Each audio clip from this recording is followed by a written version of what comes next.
This is a picture of the new Parthenon in Tennessee, which resembles what the Greek Parthenon used to look like. However, the real Parthenon in Greece is not as aesthetically pleasing.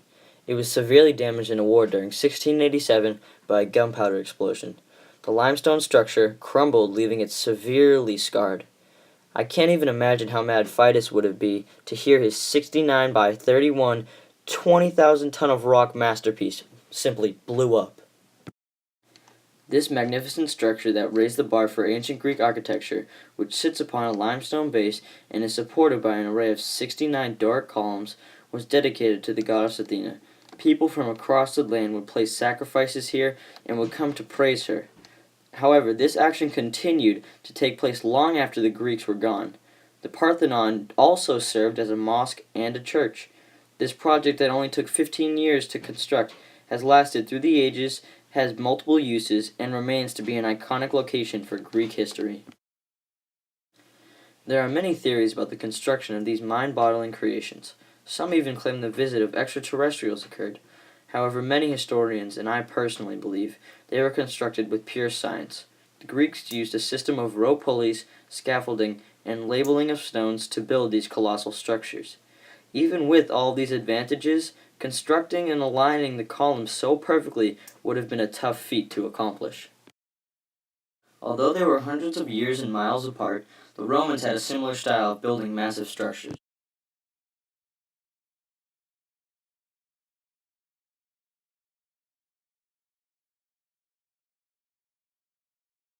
Pont-du-Gard was one of the most famous aqueducts the Romans built, and it was located in France. When in service, it carried water and supplies and people across the river. It was a bridge and a system of obtaining clean water. This aqueduct is 50 meters high and stretches the 274-meter gap across the Garden River, which is where it gets its name. This aqueduct weighs an astonishing 50,000 tons and has about the same volume as the Eiffel Tower. Also, Pont-du-Gard contained one of the largest arches the Romans ever created.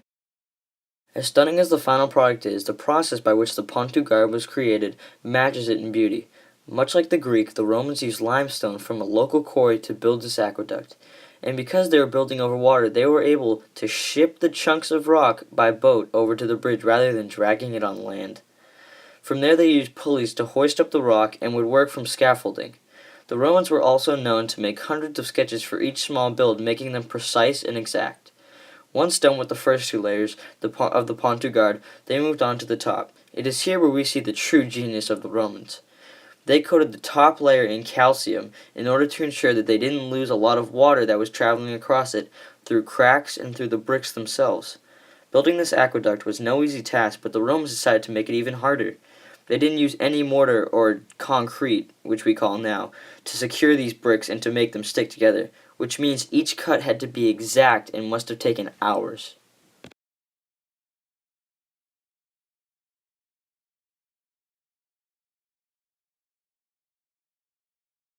The Badami Caves are a compilation of Hindu and Jain temples located in India. Instead of building above ground, they literally cut into the mountain like it was one big sculpture, chipping away piece by piece. This rock temple was built by a chisel and hammer and was built to praise gods and to show religious tolerance in that area. The temple is made of sandstone and comprised of 4 major caves and shrines. The first cave is dedicated to Shiva and is covered with murals that have been preserved for 1,400 years. The second cave is dedicated to Vishnu, and there is a large mural depicting him with one foot on earth and the other on an unknown planet. The third cave is also dedicated to Vishnu. However, on the floor there is a very large mural, and it is suspected to be depicting Brahman. The fourth cave is the Jain cave. This is the newest and least elaborate of all the caves. Unknown to most, there is also a fifth cave that can only be entered on all fours. The process of creating this temple would have been monotonous and difficult. You would have to pay attention to every detail and scrutinize every mark you made.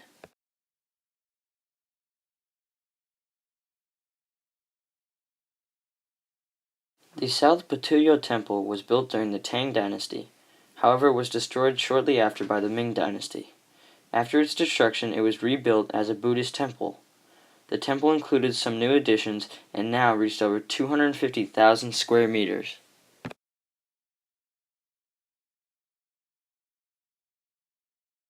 The temple is divided into four major areas. First, the Devara Hall, which is a large hall that houses statues, and in between the four heavenly kings is a statue of a fat Buddha.